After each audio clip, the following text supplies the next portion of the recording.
Good morning students. कल हमने आपको संधि स्वर संधि उसके भेद वे करवाए थे। आज हम व्यंजन संधि करेंगे। व्यंजन संधि में क्या होता है, व्यंजन के बाद स्वर या व्यंजन के आने से उनके होने वाले मेल से जो परिवर्तन होता है उसको हमें व्यंजन संधि कहते हैं। और व्यंजन संधि के बहुत अधिक नियम हैं। जो पहले वाला शब्द होता है उसका अंतिम जो वर्ण है वो व्यंजन होना ज़रूरी है।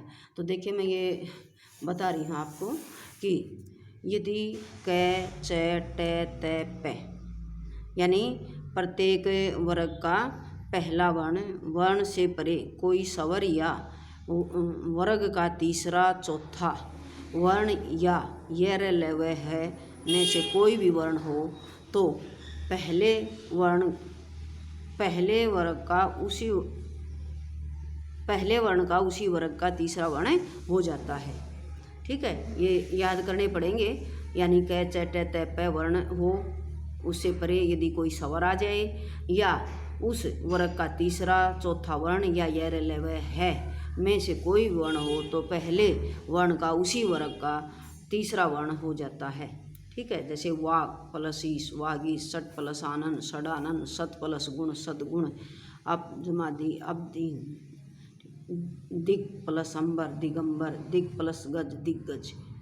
ठीक है, फिर है दूसरा नियम, यदि वर्ग के पहले वर्ण से परे कोई अनुनासिक अर्थात न या मैं हो तो पहला वर्ण उसी वर्ग का अनुनासिक वर्ण हो जाता। अनुनासिक क्या होता है, जैसे जो पांचों वर्ग होते क ख ग घ ग छ छ ज ये जो अंतिम वर्ण होते हैं ये सारे क्या होते हैं, अनुनासिक बोले जाते हैं।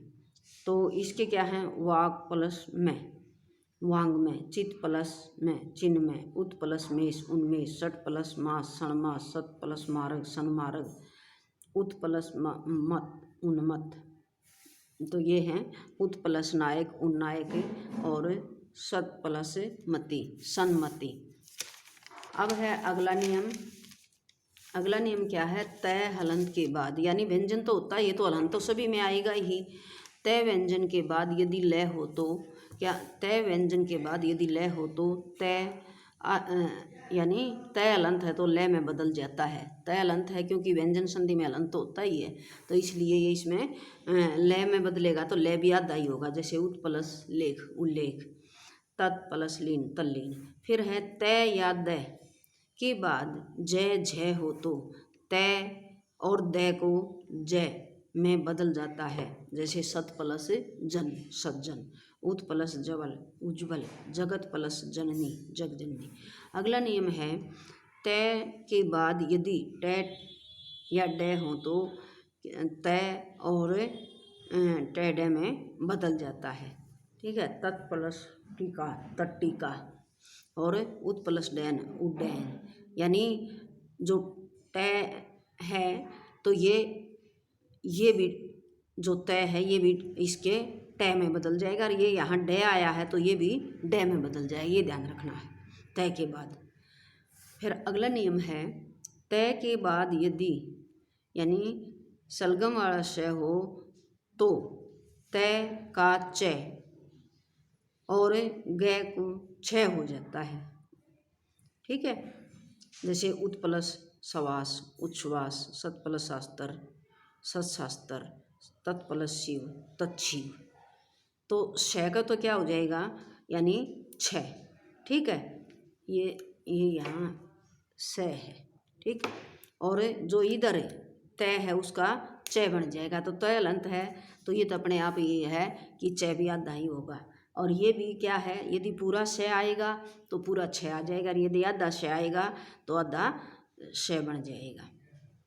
अगला नियम है, तय के बाद यदि च छ हो तो तय का च हो जाता है। ठीक है, जैसे उत प्लस चारण उच्चारण, उत प्लस चरित उच्चरित और जगत प्लस छाया जग छाया। अब अगला नियम है,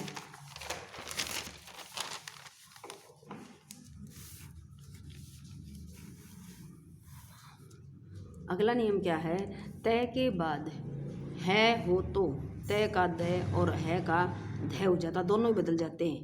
ठीक है, जैसे तत् प्लस इत तद्धित, पद प्लस हति पद्धति। अगला नियम है, जब किसी शब्द के अंत में स्वर हो और आगे के शब्द का पहला वर्ण छ हो तो छ का यानी आदच्य और छ हो जाता है। अनु प्लस छेद अनुच्छेद, वि प्लस छेद विच्छेद, सव प्लस छंद स्वच्छंद, आ प्लस छादन आच्छादन। जब पहले शब्द के अंतिम वर्ण मैं के आगे दूसरे शब्द का प्रथम वर्ण या अन्य स्पर्श व्यंजन हो तो मैं के स्थान पर पंचम वर्ण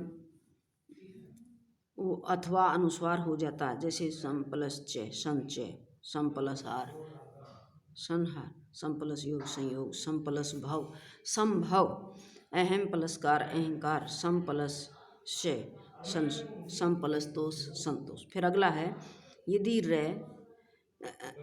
री रे श के बाद न व्यंजन आता है तो न का अण हो जाता है। परि प्लस नाम परिणाम।